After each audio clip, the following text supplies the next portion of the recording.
అమావాస నాడు ఆకాశములో నిండు సందామామ కనిపిస్తదమ్మా. అర్ధరాత్రి సింహ సీకట్లోన మండేటి సూర్యుడు ఉదయిస్తాడమ్మా.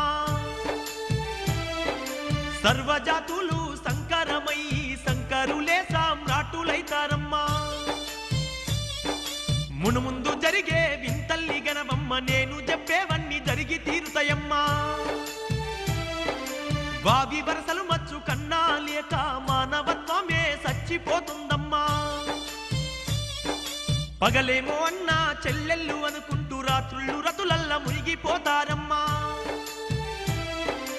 అతి తిండి అతి నిద్ర వల్ల ఈ జనులు విపరీత వ్యాధులతో బాధపడతారమ్మా. స్థిర నివాసము అన్నది లేక ప్రజలు రోజు సంచరిస్తుంటారమ్మా. ఓ తల్లి అచ్చమ్మ